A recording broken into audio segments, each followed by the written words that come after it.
Hello everyone and welcome to my week 2 multimedia discussion board. This presentation is going to be broken up into 2 parts. The first part is going to be a presentation on the FSO track, and then the second part of the presentation will be on the state and local job postings. So looking at the FSO track, the one that appeals to me the most is the Foreign Service Officer track. And it's appealing to me because it allows this individual to serve both the FSO staff and their families while also working with local businesses in the region that they're assigned to.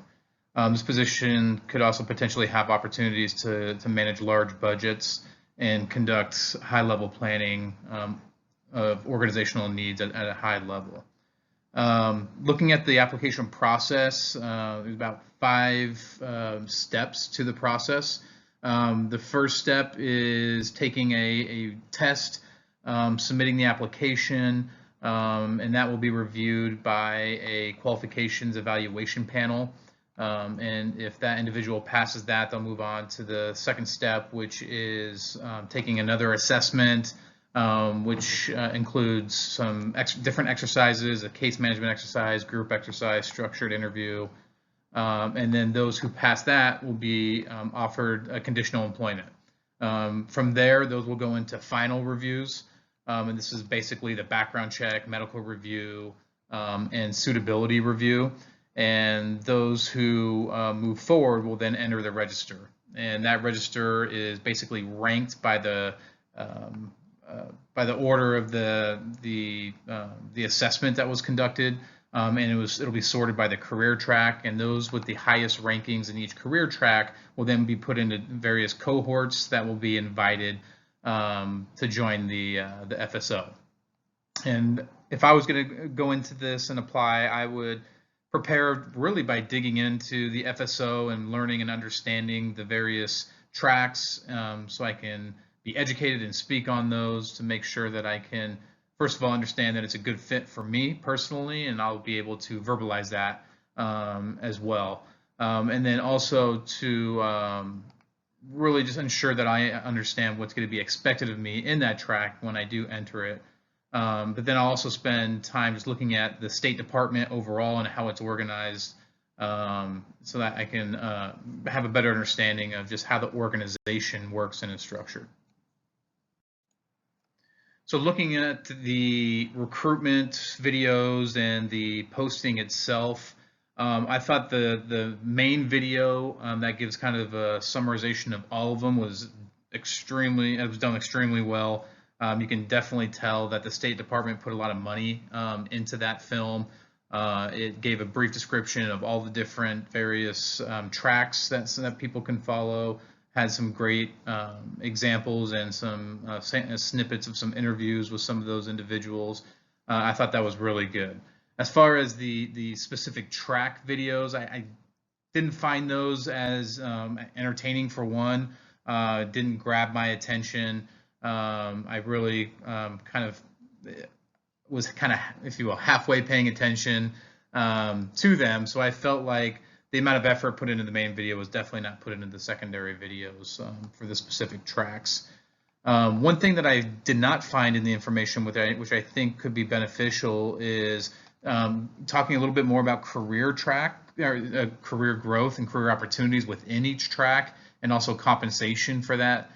For those two as well, and what a potential compensation could be. I know there's probably a lot of different paths you can take within each track, but I think an attempt on that would give people a better understanding of what they'll be getting into, considering they're asking for a 20-year commitment.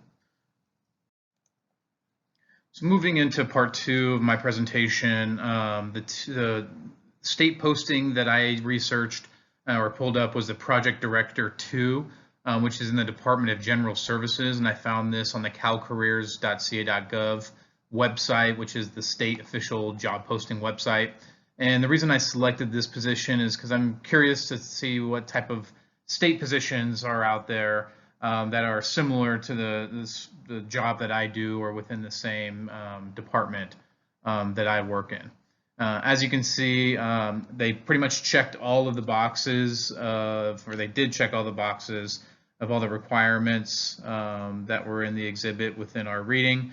But however, there was some separate links that were within the job description, which kind of checked those boxes. So it wasn't all included in the same posting, but you were able to access them by clicking the links that were identified in the posting itself. Moving on to the local posting, I selected a senior street maintenance worker from the city of Ontario, and I found this job posting on governmentjobs.com. I went there. That's the kind of the website that I use when I search out government jobs. But the reason I chose this position was that it's similar position that I would recruit for my team, and so I just wanted to see their strategies for how they attract candidates and compare that to how I post my jobs. As you can see, they hit the majority of the items on Exhibit 3.3 in our reading. I did not see the special conditions called out within the job posting, nor did I see an equal opportunity employment call out in the job posting, which is interesting because I normally see that in almost all of the postings that I have seen in the past. But they did hit on all of those, and they're all located within the document itself.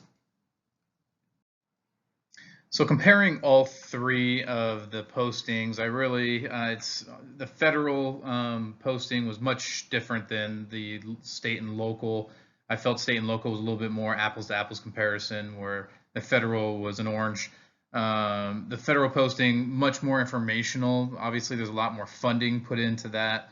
As far as the recruitment and the advertising budgets are much higher on those in the state and local. There was more information in every component of that, except what I called out earlier, which is more of that career path and compensation. I liked how they had some interactive components to it, as far as taking a quiz to make sure you're a good fit for the position. They really did a good job seeing that two-way street of these jobs are for both parties, to make sure it's a good fit for both. The local and state were similar. However, the state included many more links to external pages, like I called out earlier. And then another difference was that the local posting included supplemental questions within the posting itself, rather than the state conducting pre-screening and utilizing eligibility lists to determine that eligibility.